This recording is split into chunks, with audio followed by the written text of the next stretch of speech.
દૂરથી જોવામાં એક સમુદ્રમાં ઊભી બેટલશીપ લાગે છે, પણ અસલમાં નાનું શહેર છે જે આજ પૂરી રીતે ખંડેર બની ગયું છે. એક સમયમાં અહીંયા 5000થી વધારે માણસો રહેતા હતા. તે એક જાપાનની નહીં પણ દુનિયાની વિશાળ જનસંખ્યાવાળી સિટી કહેવાતી હતી. અહીંયા એપાર્ટમેન્ટ છે જેમાં કોન્ક્રીટ ખવાઈ ગયું છે. એમાં લોકોનો સામાન આજ સુધી અહીંયા છે એવું જાણવામાં આવ્યું છે કે અહીંયા રહેવાવાળા લોકો બધું એમનેમ છોડીને જતા રહ્યા છે. અહીંયા સ્કૂલ છે જ્યાં ક્યારેક બાળકોની કિલકારી સાંભળવા મળતી હતી. અહીંયા hospital, town hall, cinema hall, swimming pool અને દુકાનો જેવી બધી જ વસ્તુઓ હાજર છે જે એક શહેરમાં હોય છે. આજ આ પૂરો ટાપુ ગોસ્ટ ટાઉનમાં ફેરવાઈ ગયો છે.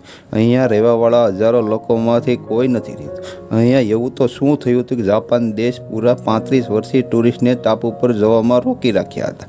ગુજરાતી જ્ઞાનમાં આપનું સ્વાગત છે મિત્રો. આ ટાપુને હાશીમા ટાપુ કહેવામાં આવે છે જે જાપાનનું શહેર નાગાસાકીથી 15 કિલોમીટર દૂર છે.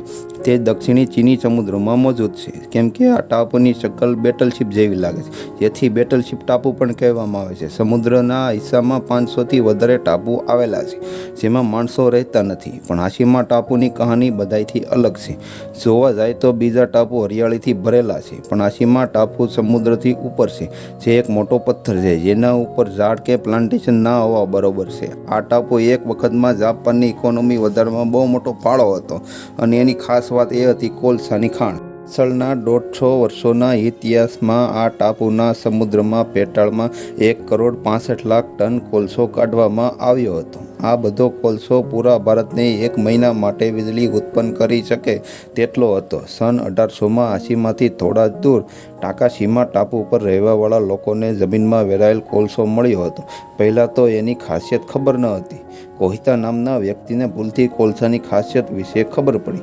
તે દિવસથી ટાકાશીમા ટાપુના લોકો જમીનમાં વેરાયેલ કોલસો એકત્ર કરવા લાગ્યા, જેને તે લોકો ઘરને ગરમ રાખવામાં ઉપયોગ કરવા લાગ્યા હતા. જોતામાં 1850માં નાગાસાકી ઇન્ટરનેશનલ શિપિંગ પોર્ટ બની ગયું હતું. અમેરિકા અને ચાઇના પછી નાગાસાકી પોર્ટ બની ગયું હતું, જેમાં ઇન્ટરનેશનલ માલવાહક જહાજ રોકાતા. પશ્ચિમી દેશો જેમાં અમેરિકા અને ઇંગ્લેન્ડ તેની સેલિંગ જહાજને સ્ટીમ એન્જિનથી ફેરવતી હતી, જેને ચલાવવા માટે જરૂર હતી તે કોલસો. જ્યારે તે નાગાસાકી પોર્ટ પર આવીને રોકાતી હતી તો એને રિફ્યુલ માટે કોલસાની જરૂર હતી. તે કોલસો નાગાસાકીથી થોડા જ દૂર ટાકાશીમા ટાપુ પર વેરાયેલો હતો.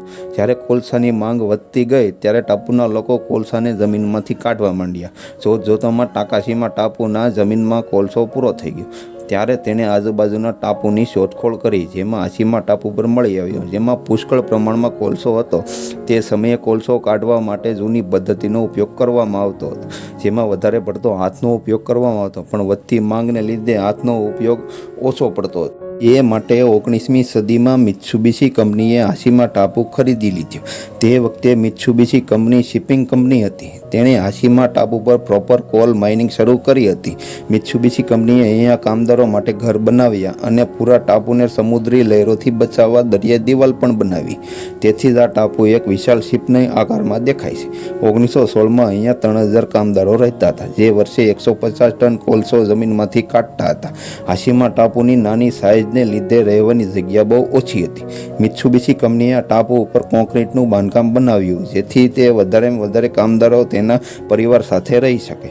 તે એક વખતની જાપાનની સૌથી મોટી કોન્ક્રીટ બિલ્ડિંગ ગણાતી હતી, પણ કામદારોના રહેવા માટે નાની હતી અને હાશીમા ટાપુ પર કામદારોની સંખ્યા વધવા લાગી. મિત્સુબિશી કંપની અહીંયા નવા બિલ્ડિંગો બનાવવા લાગી. તેની સાથે સાથે કામદારોના બાળકો માટે સ્કૂલ અને મનોરંજન સેન્ટર પણ બનાવ્યા હતા. 1941માં હાશીમા ટાપુ ઉપર વર્ષના કોલસાનું ઉત્પાદન 4,10,000 ટન વધી ગયું હતું, જે દિવસે ને દિવસે વધારો થતો ગયો હતો. 1959માં ટાપુની જનસંખ્યા ટોટલ 5200 હતી અને જોવા જાય તો ટાપુનું ક્ષેત્રફળ 15.5 એકર છે. અને સિમ્પલ ગણિત કરીએ તો 1 એકરમાં 335 લોકો રહેતા હતા. એટલી ઘણી જનસંખ્યા આજ સુધી દુનિયાના કોઈ પણ શહેરમાં નથી. એનો અંદાજો લગાવીએ કે ચાઇના જેવા ઘણી જનસંખ્યાવાળા દેશમાં પ્રતિ એકર 84 વ્યક્તિ જ છે, જેના વિરુદ્ધમાં હાશીમા ટાપુ પર 335 લોકો રહેતા હતા. જે લોકો ત્યાં રહેતા હતા તે લોકોનું કહેવું છે કે એક રૂમમાં 3 લોકો રહેતા હતા, પણ રહેવાની જગ્યા માત્ર 2 લોકોની જ હતી અને ત્રીજા વ્યક્તિને કબાટમાં સૂવાનું રહેતું હતું. ખાણની વાત કરીએ તો હાશીમા ટાપુથી 1 કિમી પેટાળમાં ખોદીને બનાવવામાં આવી હતી. જ્યાં ટેમ્પરેચર 35 ડિગ્રી સેલ્સિયસ અને હ્યુમિડિટી 95% રહેતી હતી.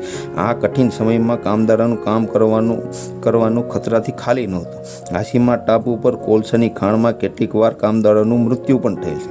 અહીંયા પીવાનું શુદ્ધ પાણી મેનલેન્ડ જાપાનથી લાવવામાં આવતું હતું. પછી સમુદ્રમાં પાઇપલાઇન પાથરવામાં આવી હતી, જે મેનલેન્ડ જાપાનથી જોડવામાં આવી હતી.